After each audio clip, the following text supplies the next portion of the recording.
Herkese merhaba sevgili takipçilerim. Sevda'nın Örgü Evi YouTube kanalıma hoş geldiniz. Bugün sizlere tığ işi kabartmalı bayan yelek örneğinin ön kol kesiminden bahsedeceğim.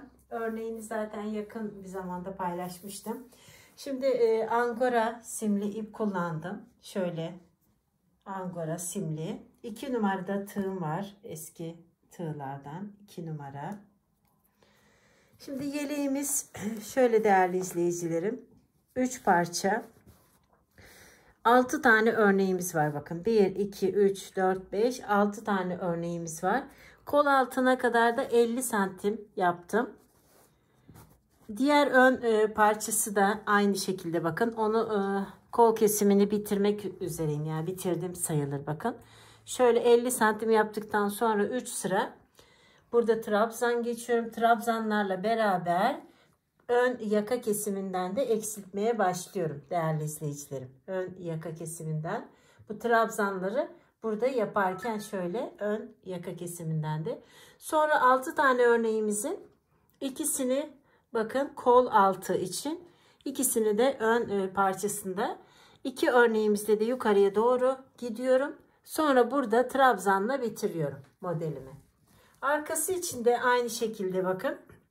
Arkası için de 11 tane örneğim var. 2, 4, 6, 8, 10, 11. Onu da aynı şekilde 50 santim yapıyorum. Sonra 3 sıra böyle trabzan örüyorum. Burada 10-12 tane trabzanım var.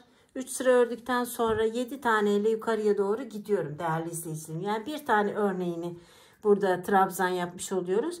Ön tarafta da 2 tane örneğini. Şimdi biraz bahsetmek istiyorum hemen bu ön parçamız burada dururken.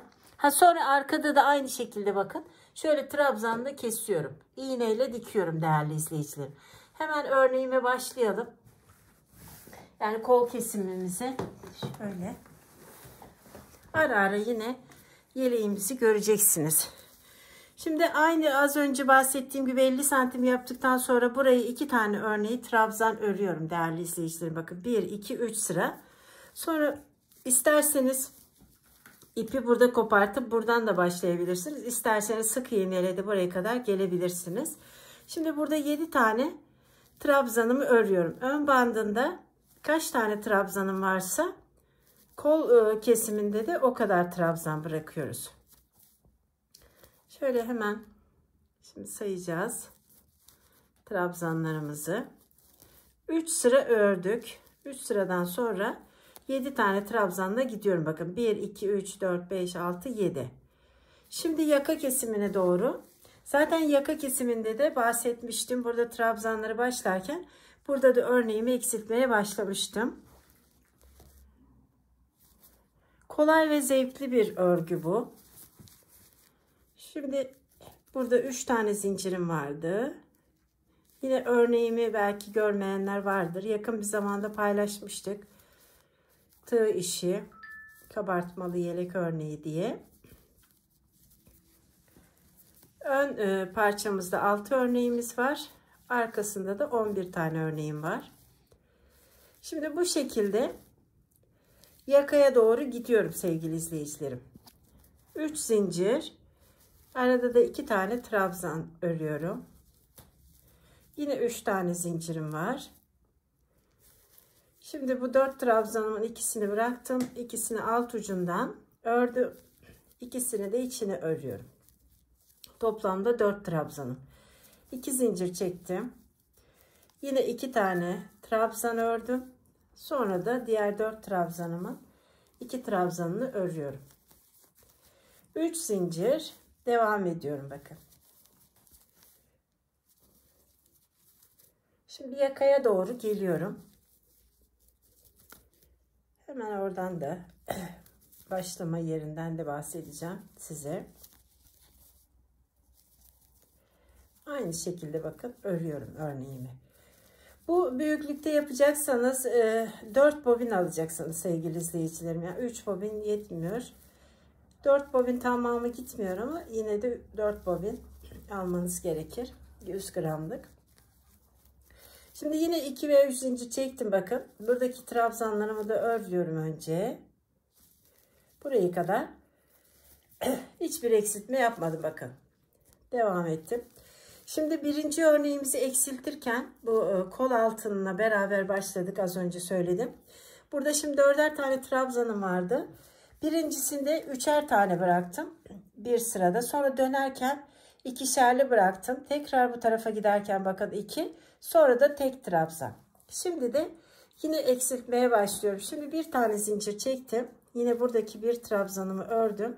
Yine bir zincir. Buradaki 7 tane trabzanımı örüyorum bakın.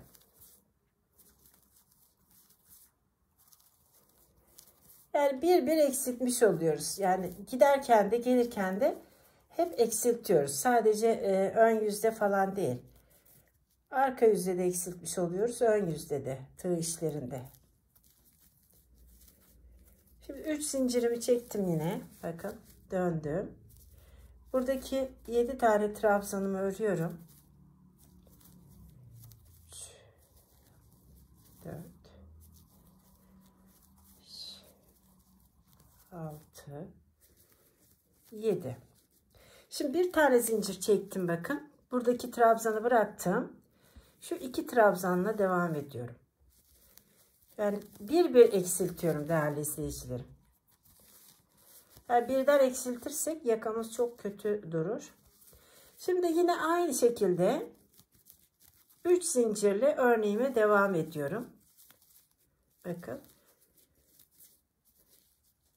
Siz o arada örneğimi yakından izleyin. Yavaş yavaş. Ben de şimdi kol kesimine doğru geliyorum. Kol kesiminde zaten hiç eksiltmiyoruz artık.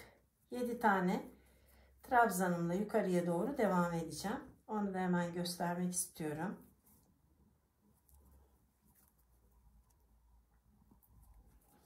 İki numara tığ, angora simli ip kullandık. Dilediğiniz simsiz ipten de yapabilirsiniz. Simli ipten de. Ama angora olursa daha da güzel olur. Kalın ipten güzel olmaz tığ işleri değerli izleyicilerim. Bazen yazıyorsunuz ipim var olur mu falan diye.